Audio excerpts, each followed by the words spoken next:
Hello बच्चों, SDS विद्यापीठ के YouTube channel में आपका स्वागत है। आशा करते हैं आप ठीक ठाक होंगे। आज मैं आप लोगों को कक्षा 5 का विज्ञान पढ़ाने जा रहा हूँ। विज्ञान का चौथा अध्याय है प्राणियों का भोजन। जैसा कि इसके पहले वीडियो में हम आपको अध्याय 3 में प्राणियों में श्वसन यानी प्रत्येक प्राणी सांस कैसे लेते हैं, क्यों लेते हैं, श्वसन के बारे में बताया गया था। इस अध्याय में आपको हम बताने जा रहे हैं प्राणियों का भोजन यानी प्राणी भोजन क्यों करते हैं, उनको भोजन की आवश्यकता क्यों होती है। सबसे पहली चीज़ हम बता दें कि प्रत्येक प्राणी बिना भोजन के जीवित नहीं रह सकता है, इसलिए उन्हें भोजन की आवश्यकता होती है। यानी प्रत्येक प्राणी को जीवित रहने के लिए भोजन की आवश्यकता होती है। भोजन से ही उसके शरीर का विकास होता है और अन्य जैविक क्रियाएं भोजन से ही संपन्न होती हैं। क्योंकि भोजन से उसके शरीर का विकास भी होता है, अन्य जैविक क्रियाएं भी करता है, शरीर को ऊर्जा भी मिलता है, ऊर्जा रहेगा तभी तो वह प्राणी अन्य क्रियाओं को करेगा। अब हम देखते हैं कि भोजन की आवश्यकता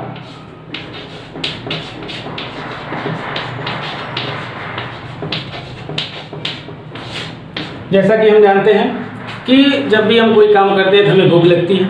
भूख लगने के बाद हमें हमारे सामने कुछ भी कोई चीज़ ऐसा होता है लेकिन हमें कुछ अच्छा नहीं लगता है। जब हम भोजन कर लेते हैं तभी हमें पढ़ाई में, लिखाई में, खेल कूद में आनंद आता है, इसलिए हमें भोजन की आवश्यकता पड़ती है। यानी हम मनुष्य हो या अन्य जंतु हो, सभी को भोजन की आवश्यकता है, क्योंकि भोजन के बिना वह जीवित नहीं रह सकता है। लेकिन हम ये चीज़ देखते हैं कि मनुष्य की, सभी जीव जंतुओं को भोजन करने की आदत एक जैसी नहीं होती है। लेकिन मनुष्य की, यानी मनुष्य क्या है, एक बुद्धिमान प्राणी है। इस पृथ्वी पर सबसे बुद्धिजीवी प्राणी मनुष्य है। मनुष्य की आदत यानी खाने की आदत के हिसाब से मनुष्यों को 2 भागों में बांटा गया है। अब आदत के आधार पर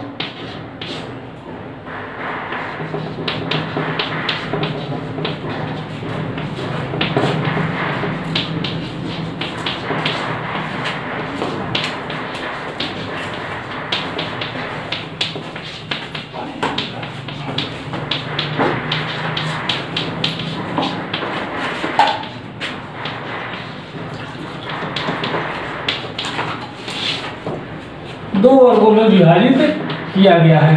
पहला है शाकाहारी। शाकाहारी मनुष्य कौन कौन से हैं? वे लोग जो केवल पेड़ पौधों से ही प्राप्त चीज़ों से अपना भोजन बनाते हैं यानी भोजन करते हैं, वे शाकाहारी लोग कहलाएंगे। दूसरा है मांसाहारी। जो लोग अन्य जीव जंतुओं का मांस खाते हैं, जैसे मछली, अंडे, बकरी, इन चीज़ों का मांस खाते हैं, उन्हें मांसाहारी कहे जाए। उसी तरह से अन्य प्राणियों को उसी तरह से बता रहे थे कि भोजन की आदत के आधार पर अन्य प्राणियों को भी निम्नलिखित श्रेणियों में विभाजित किया गया है।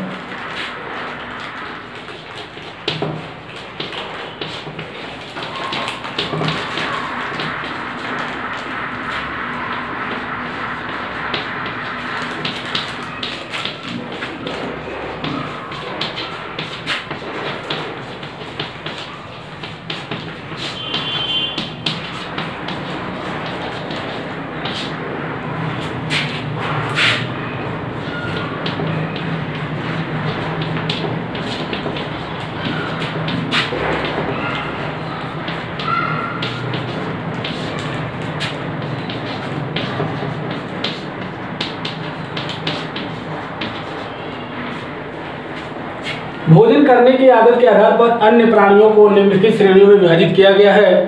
पहला है शाकाहारी प्राणी।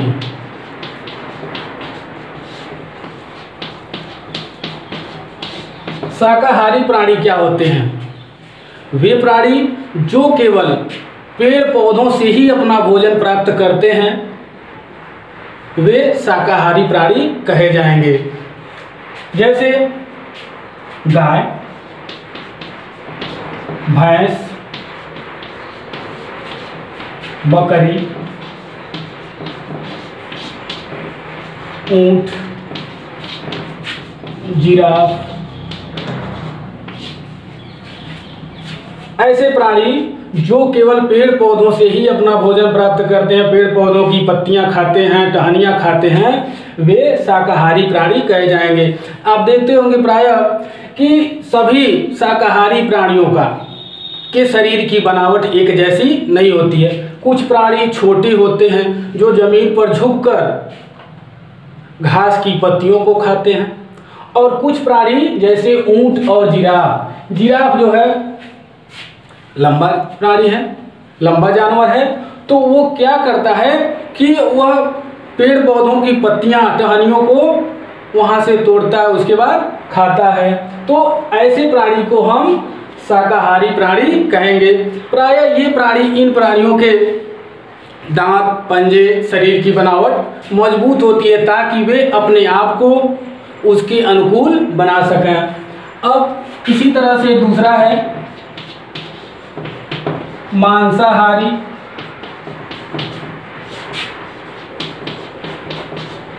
मांसाहारी प्राणी कौन होते हैं? मांसाहारी का मतलब वे प्राणी जो केवल दूसरे जंतुओं का मांस खाते हैं, उन्हें हम मांसाहारी प्राणी कहेंगे। जैसे शेर, चीता, शेर, चीता, कुत्ता, बिल्ली, ये जो होते हैं मांसाहारी प्राणी, ये क्या करते हैं? दूसरे जंतुओं का मांस खाते हैं। तो ये जो मांसाहारी कहे जाएंगे। इसलिए जो प्राणी दूसरे जंतुओं का मांस खाते हैं उन्हें हम मांसाहारी प्राणी कहते हैं। इन मांसाहारी प्राणियों के शरीर शाकाहारी जंतुओं की अपेक्षा, शाकाहारी प्राणियों की अपेक्षा इनकी शरीर जो की होती है, जो मजबूत होती है, क्योंकि ये जो दूसरे जंतुओं को मार के खाएंगे तो ये अपने शिकार को कैसे करेंगे? इनके पंजे, इनकी मांसपेशियां, इनके जबड़े, इनके दांत जो होते हैं वह मजबूत होते हैं। कुछ ऐसे भी बड़े मांसाहारी प्राणी हैं जैसे मगरमच्छ, जो अपने शिकार को एक ही बार में निगल जाते हैं। जैसे बड़ी मछलियां,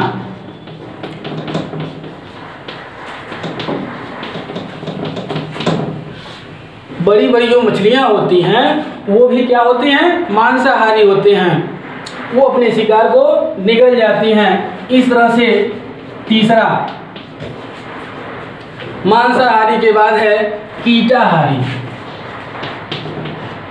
कीटाहारी या इनको हम कीटभक्षी प्राणी भी कह सकते हैं।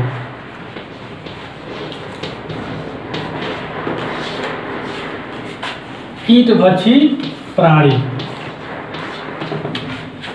ऐसे प्राणी जो केवल कीट पतंग, कीड़े मकोड़ों को खाते हैं उन्हें हम कीटभक्षी प्राणी कहते हैं। जैसे मेढक,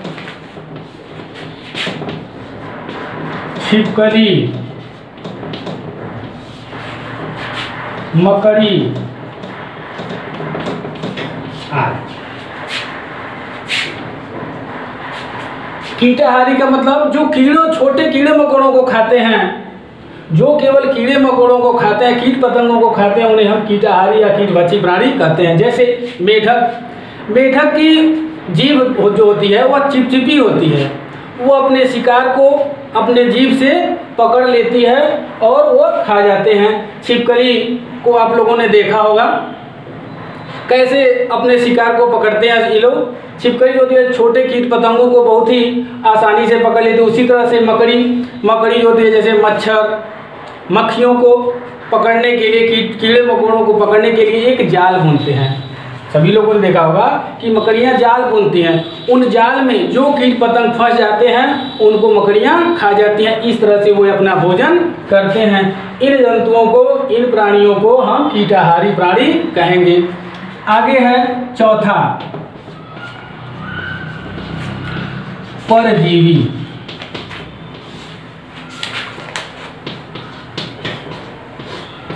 परजीवी प्राणी, परजीवी प्राणी ऐसे प्राणी जो दूसरे जीवों पर, अपने भोजन के लिए दूसरे जीवों पर आश्रित रहते हैं, उन्हें हम परजीवी प्राणी कहते हैं। ये परजीवी प्राणी करते क्या हैं? किसी भी दूसरे प्राणी के शरीर में या शरीर के ऊपर से उनका खून चूसकर या उनका पचा हुआ भोजन चूसकर अपना भोजन तैयार करते हैं। इन्हें हम परजीवी प्राणी कहते हैं। जैसे मच्छर तो सभी लोगों ने देखा होगा, खटमल, फीता, कृमि, जू। मच्छर, खटमल, फीता, कृमि और जू ये करते क्या हैं? ये प्राणी शरीर के ऊपर से किसी अन्य प्राणी के शरीर पर बैठते हैं और उनका खून चूसते हैं, उन्हीं से अपना पोषक तैयार करते हैं। इन्हें हम कहते हैं परजीवी प्राणी। अगला है, पांचवा है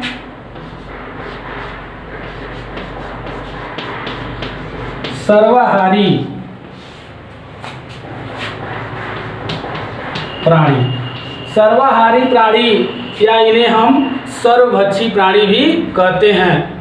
जो ऐसे प्राणी जो पेड़ पौधों से भी अपना भोजन तैयार करते हैं, पेड़ पौधों से भी प्राप्त अपना भोजन करते हैं और अन्य जंतुओं का मांस भी खाते हैं, उन्हें हम सर्वाहारी प्राणी कहेंगे। जैसे मनुष्य,